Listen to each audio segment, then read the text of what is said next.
இன்றைக்கி மார்னிங் வந்து நம்மளோட லைவ் ஜூஸ் கிளாஸ்க்காக பழம் எடுத்துக்காக மார்க்கெட் போயிருந்தேன். ஒரு பர்டிகுலர் இடத்துல வந்து நல்ல கூட்டம் இருந்துச்சு. என்னடான்னு பார்த்தோம் அப்படின்னா இன்றைக்கி இன்டர்நேஷ்னல் டீ டே. அதனால வந்து ஃப்ரீயாக டீயும் குக்கீஸும் கொடுத்துட்டு இருந்தாங்க. இப்போ நான் உங்கள்கிட்ட சொல்கிறேன் இல்லை, அது என்ன மார்க்கெட்டிங் தெரியுமா? இதுதான் word of mouth marketing. So இதே மாதிரி உங்கள் கடைகளில் ஒரு டீ டே, ஒரு இன்டர்நேஷ்னல் காஃபி டே போது ஏதாவது ஒரு விஷயம் காம்ப்ளிமெண்ட்ரியாவோ இல்லை அந்த பர்டிகுலர் டேயில் வந்து அந்த டிஷ்ஷை வச்சு நம்ம பிஸ்னஸ் பண்ணுறோம், அந்த டிஷ்ஷை வந்து நம்ம ஹைலைட் பண்ணி பிஸ்னஸ் பண்ணுறோங்கும் போது அதில் டிஸ்கவுண்ட் கொடுத்து நீங்கள் பண்ணும் வேர்ட் ஆஃப் மவுத் மார்க்கெட்டிங் வந்து பெரிய லெவலில் ஒர்க் அவுட் ஆகும். அஃப்கோர்ஸ் இது வந்து லாஸ்ன்னு பார்க்கக்கூடாது, ஒரு சேல்ஸ் ஸ்ட்ராட்டஜியாகவும் ஒரு மார்க்கெட்டிங் ஸ்ட்ராட்டஜியாகவும் தான் அதை பார்க்கணும். டீ கடை நடத்துகிற அனைத்து சொந்தங்களுக்கும் ஹாப்பி இன்டர்நேஷ்னல் டீ டே.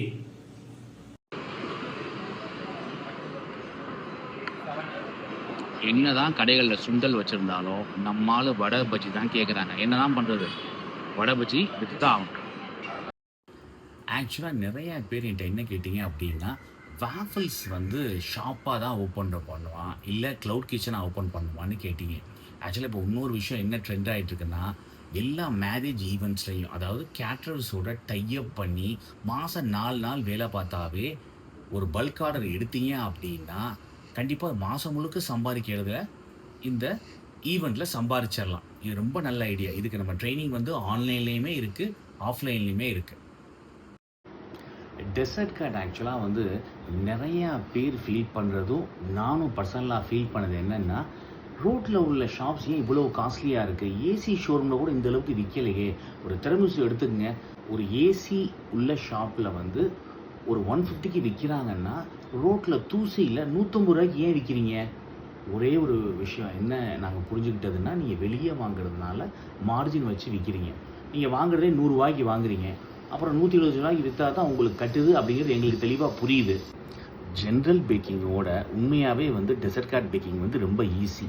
நம்மகிட்ட அதுக்கான கோர்ஸ் இருக்குது. கோயம்புத்தூரில் ஆஃப்லைனில் எடுத்துகிட்டு இருக்கோம். பேக்கிங் வந்து ஆன்லைனோட ஆஃப்லைன் வந்து ஆல்வேஸ் பெட்டர். நேராக வந்து நம்மகிட்ட கற்றுக்குங்க. வெளியே வாங்கி கஸ்டமர் தலையில் ரேட்டை கட்டாமல் ஒரு நியாயமான ரேட்டு கஸ்டமருக்கு கொடுக்கணும் அப்படின்னா நீங்கள் ஓனாக ப்ரொடக்ஷன் பண்ணால் தான், இல்லாட்டி வாய்ப்பு இல்லை ராஜா.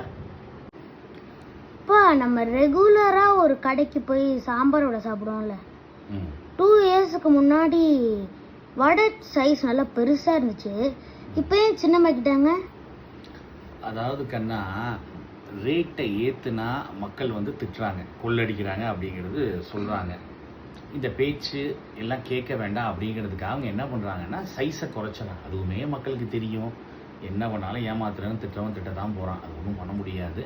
பட் ரேட்டை ஏற்றுறதுக்கு பதிலாக, ஏன்னா ஏற்கனவே ஆல்மோஸ்ட் அது 40 ரூபா அந்த சாம்பார் வடை, திருப்பி ரேட்டை ஏற்றுனா அதே சைஸை வச்சு 50 ரூபாய்க்கு கொடுக்கணும். 10 ரூபா ஏற்றுனா 50 ரூபாய்க்கு சாம்பார் வடையா அப்படின்னு கேட்பாங்க. அதுக்காக அவங்க 40 ரூபாய்க்கு ரேட்டை ப்ரைஸை குறைக்காம சைஸை சின்னமாக்கிட்டாங்க. இதுதான் மேட்ரு. இப்போ ஆக்சுவலாக கன்சல்டிங் வர கிளைண்ட்லாம் எங்கள்கிட்ட கேட்குற ஒரு முக்கியமான கேள்வி, சார் ஸ்டாஃப் வந்து முடியே வெட்ட மாட்டேங்கிறாங்க, ஹேர் கட் பண்ண சொன்னாவே முகத்தை சுளிக்கிறாங்க, பண்ணுறேங்கிறாங்க, பண்ண மாட்டேங்கிறாங்க. எஸ்பெஷலி இது வந்து வயசு பசங்கிட்ட இந்த ப்ராப்ளம் கண்டிப்பாக இருக்குது. நானே இதை என்னோடய கடைகளில் ஃபேஸ் பண்ணியிருக்கோம். நானுமே கேட்டிருக்கேன் பர்சனலாக, என்னங்க ஏன் தம்பி இது மாதிரி பண்ண மாட்டேங்கிறீங்க அப்படின்னு கேட்டால், இல்லை சார் வயசான முடி கொட்டி போயிடும், இப்போ எனக்கு என்ஜாய் பண்ணுற வயசு அப்படின்னு. இது இன்னொன்று நம்ம சின்ன கடை ரன் பண்ணும்போது ஒன்றும் பெருசாக சொல்ல முடியல. 100 ஸ்டாஃப் இருந்தாங்கன்னா வேணாட்டி போதம்பின்னு சொல்லலாம்.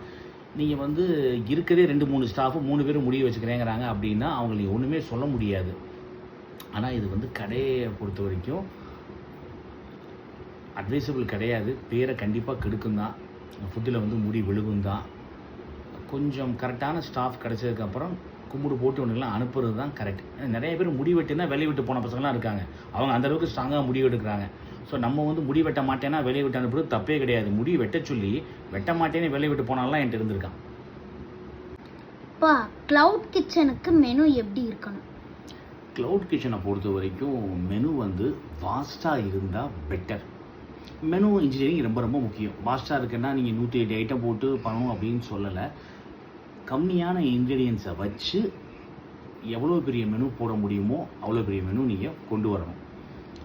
இது வந்து உங்களுக்கு கைடன்ஸ் வேணும் அப்படின்னா அஃப்கோர்ஸ் நாங்கள் கன்சல்டிங் பண்ணுறோம், எங்களை நீங்கள் அணுகலாம். அதேமாதிரி நம்மகிட்ட ஸ்டூடெண்ட்ஸ் நிறையா கேட்பாங்க, சார் இன்வெஸ்ட் பண்ணி கடை திறக்கிறதுக்கு வீட்டிலேருந்தே க்ளவுட் கிச்சன் பண்ணலாமான்னு. வீட்டிலேருந்தே க்ளவுட் கிச்சன் பண்ணலாம், வீட்டிலேருந்து 150 ஐட்டம் கொடுக்கலாமான்னு. அந்த சின்ன ஒரு 50 ஸ்கொயர் ஃபீட் கிச்சன்லேருந்து 150 ஐட்டம் கொடுக்க முடியும். அஃப்கோர்ஸ் ஃப்ரீசரை மட்டும் வெளியே வச்சுங்க, மற்றபடி உங்கள் வீட்டு சமையலையும் பார்த்துக்கிட்டு நீங்கள் உங்கள் க்ளவுட் கிச்சனையும் அங்கேருந்தே மேனேஜ் பண்ண முடியும். அந்தளவுக்கு எங்களால் கைடன்ஸ் கொடுக்க முடியும் உங்களுக்கு. இந்த மாதிரி ஏதாவது ஐடியா இருக்குது, வீட்டிலேருந்து க்ளவுட் கிச்சன் பண்ணணும், வீட்டிலேருந்து கேஃபே பண்ணணும், ஹோம் கேஃபேஸ் மாதிரி பண்ணணும்னா உங்களுக்கு இன்ஃபினிட்டி ஃபுட்ஸ் அகாடமி எப்போவுமே இருக்குது. 100-150 ஐட்டம் போட்டால் தான் உங்களுக்கு வந்து எல்லா கேட்டகிரியிலையும் தேடும் பொழுது உங்களோட க்ளவுட் கிச்சன் வரும். ஒரு சிம்பிளான பீஸாவாக இருக்கட்டும், பெரிய எக்யூப்மெண்ட்லாம் தேவையில்லை, ரொம்ப பயப்படாதீங்க. அப்கோர்ஸ் நீங்கள் கன்சல்டிங் வாங்க, கிளாஸ்க்கு வாங்க, we will help you out. இப்போ ரீசெண்டாக நம்மகிட்ட ஒரு ஸ்டூடெண்ட் வந்து லாஸ்ட் வீக்கு என்ன சொன்னார், சார் சேலத்தில் பெரிய பிராண்டுக்கு எல்லாத்துக்குமே டூப்ளிகேட் டீ பவுடர் வருது. ஒரிஜினல் வந்து 350 ரூபான்னா டூப்ளிகேட் வந்து 250 ரூபா. மக்கள் வந்து சீப்புன்னு போய் வாங்குறாங்க, ஆனால் கடைசி டேஸ்ட் இல்லை அப்படிங்கிறாங்க. விவரம் தெரிய மாட்டேங்குது சார், நீங்கள் கூட ஒரு அவேர்னஸ் வீடியோ போடலாமே அப்படின்னாரு. எதுக்கு தேவையில்லாத வம்பு, பிராண்டு பேர்லாம் சொன்னால் பிரச்சனை, பிராண்டு பேரை சொல்லாமல் போட்டால் ஓகே, ஓரளவுக்கு நமக்கு சிக்கல் இருக்காது அப்படிங்கிறதுனால அதை போடுறேன். ஏன்னா பெரிய பெரிய பிராண்ட் எல்லாத்துக்குமே டூப்ளிகேட் வந்து வந்துருச்சு. சேலத்தில் நிறையா இருக்குதுன்னு சொல்லி ஸ்பெசிஃபிக்காக சொன்னார். சார் நீங்கள் ஒரு ரெக்வஸ்ட்டு போடுங்களேன் அப்படின்னாரு. அதனால் இந்த பதிவு. ஸோ கொஞ்சம் உஷாராக இருங்க மக்களே. தக் லைஃப் படம் வந்து அவ்வளோ ஆசையாக இருந்தோம், பார்க்கணும்னு. ஒரு ரிவ்யூ வந்து மொத்தத்தையும் கொலாப்ஸ் பண்ணிடுச்சு. ரொம்ப ஆசையாக இருந்தோம். ரிவ்யூ வந்து ரொம்ப நெகட்டிவ் ரிவ்யூஸ் வந்து ஜென்ரலாக ஒருத்தர் 2 பேர் சொன்னால் பரவாயில்ல. ஒரு 10 வீடியோ பார்க்குறோம், 10 வீடியோவுமே வந்து நெகட்டிவ் ரிவ்யூ சொல்கிறாங்க. அதுக்கப்புறம் மைண்ட் செட்டே போயிடுச்சு, சரி ஓடிடியில் வந்தால் பார்த்துக்கலாம் அப்படின்னு. உங்கள் ரெஸ்டாரண்ட்டுக்கு ரிவ்யூ ரொம்ப ரொம்ப முக்கியம். கமலர்கள் வந்து தக்லைஃப்க்கு எவ்வளோ மார்க்கெட்டிங் பண்ணாங்கன்னு உங்களுக்கு தெரியும். ஒரு ரிவ்யூ ஒரு படத்தை எந்தளவுக்கு கொலாப்ஸ் பண்ணும் அப்படின்னு உங்களுக்கு தெரியும். பட் ஆக்சுவலாக ஒரு சில பேர் ஃப்ரெண்ட்ஸை கேட்கும்போது அந்தளவுக்குலாம் மோசம் இல்லை, ஓவர் எக்ஸ்பெக்டேஷனோட போகும்போது ஏமாற்றம் இருக்கலாம் அப்படிங்கிறது தான் கருத்து. பட் வந்து நான் பார்க்கலான் இருந்தேன், ஒரு ரிவ்யூ வச்சு எவ்வளோ மனசு மாறுது பாருங்க. கமலஹாசன் கூட எனக்கு ரொம்ப பிடிக்கும், அந்தளவுக்கு மார்க்கெட் பண்ணாங்க, அவங்க சைடில் எல்லாமே நல்லா பண்ணியிருக்காங்க. பட் நம்ம ஓவர் எக்ஸ்பெக்டேஷனோட போகிறது வந்து நம்ம தப்பு தான் இல்லையா? ஸோ எல்லா ரிவ்யூவுமே சரியான ரிவ்யூ நம்ம சொல்ல முடியாது.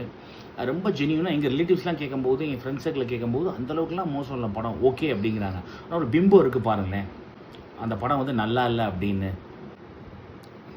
ஒரு நெகட்டிவ் ரிவ்யூ ஒரு பிஸ்னஸை எந்த லெவலுக்கு பாதிக்கும் அப்படிங்கிறது புரிஞ்சுக்கிறதுக்காக இந்த விஷயத்தை நான் சொன்னேன்.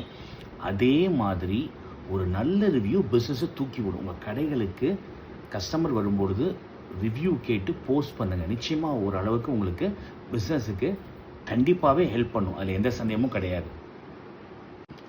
அப்பா, நம்ம ஒரு கடையில் வந்து தயிர் வடை வாங்குவோம்ல, 3 o'clock மேலே தயிர் வடை இல்லையாமேப்பா, ஏன்னு சொல்லுங்கள். 3 மணிக்கு அப்புறம் தயிர் வடை வந்து அவங்க கொடுக்கறதில்ல அப்படின்னு முடிவு எடுத்திருக்காங்க.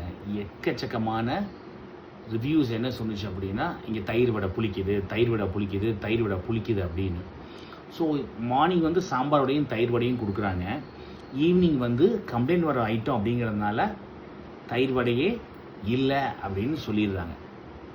ஸோ இப்போ ஆஸ் அ கடைக்காரராக உங்களுக்கு இதனால தான் கம்ப்ளைண்ட் வருதுன்னு தெளிவாக தெரியும் அப்படின்னா எதுக்கு வம்பு, அந்த ஐட்டத்தே வச்சுக்காதீங்க.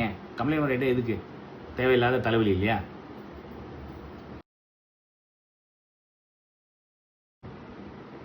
இப்போ நீங்கள் பார்த்தது வந்து Tim Tam biscuit. Tim Tam sandwich biscuit வந்து ஒரு சிங்கிள் பீஸ் கிட்டத்தட்ட 60 ரூபா வந்துடுது. 600 ரூபா பேக்கெட் மினிமம், ஆன்லைனில் முன்ன பின்ன இருக்கும்னு வச்சுங்களேன். இது யாருக்கெல்லாம் சூட் ஆகும், அதாவது ஓரியோ, ஃபெரோ ரோஷர், கிட்கேட் எப்படி யூஸ் பண்ணுறோமோ உங்கள் ரெசிபீஸில் ஓரியோக்கு பதிலாக இந்த பிஸ்கெட்டை யூஸ் பண்ணிக்கலாம். இதை வச்சு ப்ரௌனி கொடுக்கலாம், இதை வச்சு மில்க் ஷேக் கொடுக்கலாம், இதை வச்சு சண்டே கொடுக்கலாம். ஸ்டாஃப் எடுத்து திம்மா அப்படின்னா வேண்டாம், இந்த ஐட்டத்தே வைக்காதீங்க. இப்போ ரீசெண்டாக ஒருத்தர் கிளைண்ட் வந்திருந்தார், என்ன சொன்னார், சார் நான் பூஸ்டே கடையில் போடுறதில்ல, ஏன் பூஸ்ட்டை போட்டு ஸ்டாஃப் குடிக்கிறான், ஒன்றும் பெருசாக கணக்கு பார்க்க முடியாது. ஒரு நாளைக்கு 100 பூஸ்ட் போகுது, 4 பூஸ்ட் குடிக்கிறாங்கன்னா தப்பு கிடையாது. ஒரு நாளைக்கு 4 பூஸ்ட் போகுது, இவங்க 4 பூஸ்ட் குடிக்கிறாங்கன்னா அப்புறம் மெனு விட்டு எடுக்கிறது கரெக்டுன்னு வச்சுங்களேன்.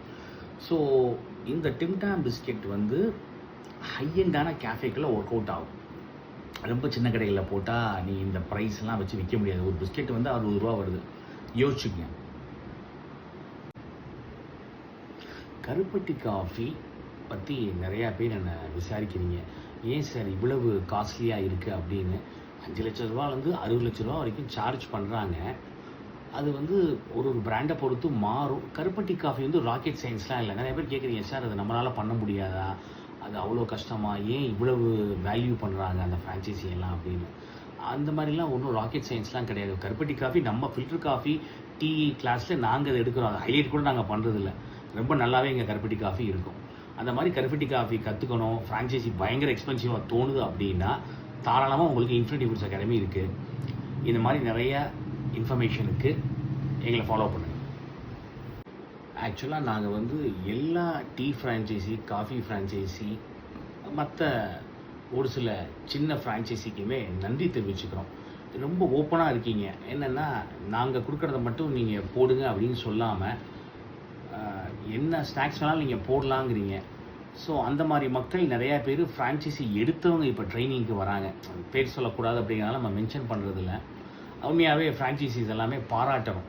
என்கிட்ட தான் பண்ணணும் அப்படிங்காமல் நீங்கள் சாண்ட்விச் பொரியலா போங்க, நீங்கள் ட்ரெயின் ஆகிட்டு பண்ணுங்கள், வேஃபிள்ஸ் பொரியலா பண்ணுங்கள் அப்படின்னு சொல்கிறீங்களா, அதுக்கு உண்மையாகவே ஒரு சல்யூட் தான். எல்லா பிராண்டும் பண்ணுறதில்ல அப்படிங்கிறது ஒன்று. ஆனால் முக்கால்வாசி பிராண்ட் எனக்கு தெரிஞ்சு தமிழ்நாட்டில் ரொம்ப ஃப்ளெக்சிபிளாக இருக்கீங்க, என்னாலும் போட்டுங்க அப்படின்னு. ஸோ யாராவது ஃப்ரான்ச்சைசி எடுத்திருக்கீங்க, உங்களுக்கு வந்து எக்ஸ்ட்ரா ஸ்நாக்ஸ் வேணும், எக்ஸ்ட்ரா ட்ரைனிங் வேணும், உங்கள் ஃப்ரான்ச்சைசரால் உங்களுக்கு சப்போர்ட் பண்ண முடியல அப்படின்னா உங்களுக்கு இன்ஃபினிட்டி ஃபுட்ஸ் அகாடமி என்றைக்குமே இருக்குது. ஃப்ரான்ச்சைசி நீங்கள் கேட்டுகிட்டே நம்மகிட்ட வாங்க.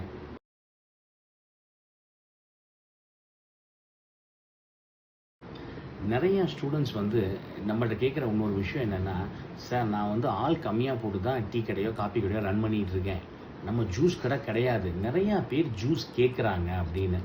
கோயம்புத்தூர்லேயுமே நிறையா கடைகள். அப்புறம் எங்கள் ஸ்டூடெண்ட்ஸ்க்கு நாங்கள் சஜஸ்ட் பண்ணுறது தமிழ்நாடு முழுக்க வர பசங்களுக்கு என்ன சொல்கிறோம்னா, அட்லீஸ்ட் வந்து சீசனில் தர்பூஸு, லெமன் ஜூஸ்லாம் எப்போவுமே வைக்கலாம், உங்களுக்கு பிரச்சனையே கிடையாது. முலாம்பழம் இதெல்லாம் இங்கே கோயம்புத்தூரில் 20 ரூபாய்க்கு கொடுக்குறாங்க. ஸோ அந்த மாதிரி ஒரு 2-3 ஜூஸ் வச்சுங்க, எல்லா ஜூஸும் வச்சுக்க வேணாம். இந்த மாதிரி ஜூஸ்லாம் போடுறதும் ஈஸி. ஸோ நீங்கள் ஃபுல் ஃப்ளெஜ்ஜாக ஜூஸ் கடை போடும்போது தான் உங்களுக்கு ட்ரைனிங் தேவைப்படும். ஸோ இந்த 2 ஜூஸ் போட்டிங்கன்னா உங்களுக்கு 2-3 ஜூஸ் போடும்போது பெருசாக ட்ரைனிங் தேவையில்லை. ஃபஸ்ட் டைம் ஜூஸ்லாம் போடும்போது ஃபஸ்ட் டைம் சோடாலாம் போட்டுக்கலாம்.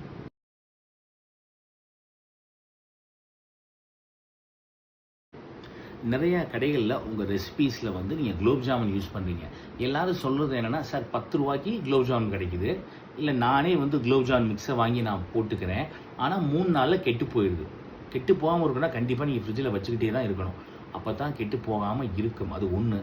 இந்த கெட்டு போகிற பிரச்சனை உங்களுக்கு அடிக்கடி இருக்குது, நான் வந்து டெய்லி நான் போடுற குலோப் ஜாமுன் பீசஸ் என்னால் விற்க முடியல அப்படின்னா, readymade gulab jamun Haldiram, MTR, GRB எல்லாமே ஹை ஷெல்ஃப் லைஃப் உள்ள ப்ராடக்ட்ஸ். உடனே இது கெமிக்கலாக, அது கெமிக்கலாங்கிறீங்க. இப்போ டீயில் வந்து எசன்ஸ் தான் ஊற்றுறாங்க பாதி பேர், ஜிஞ்சருக்கும் காடமுக்கும். ஸோ இது தப்பே கிடையாது. நிறையா பேர் என்ன கேட்குறீங்க, சார் டின்னு வந்து ரொம்ப காஸ்ட்லியாக இருக்குது, இதை 10 ரூபாய்க்கு வாங்கி கெட்டு போய் குப்பையில் போடுறதுக்கு இது 13 ரூபா, 13 ரூபா 50 காசு வருது. கிட்டத்தட்ட ஆவரேஜாக இப்போ ஆல்டிராமல் அந்த ப்ரைஸ் ரேஞ்சு தான் வருது. ஸோ ஒர்த்து தான். என்னை பொறுத்தவரைக்கும் இது நீங்கள் ரொம்ப காஸ்ட்லி அப்படின்லாம் சொல்ல முடியாது. நான் சொல்கிறது சிங்கிள் பீஸுக்கு சொல்கிறேன். இந்த மாதிரி ஃபுட் பிஸ்னஸ் சம்மந்தமான ஐடியாக்களுக்கு எங்களை ஃபாலோ பண்ணிங்க. யூடியூப்லேயும் இருக்கும், இன்ஸ்டாவில் இருக்கும், ஃபேஸ்புக்கில் இருக்கும்.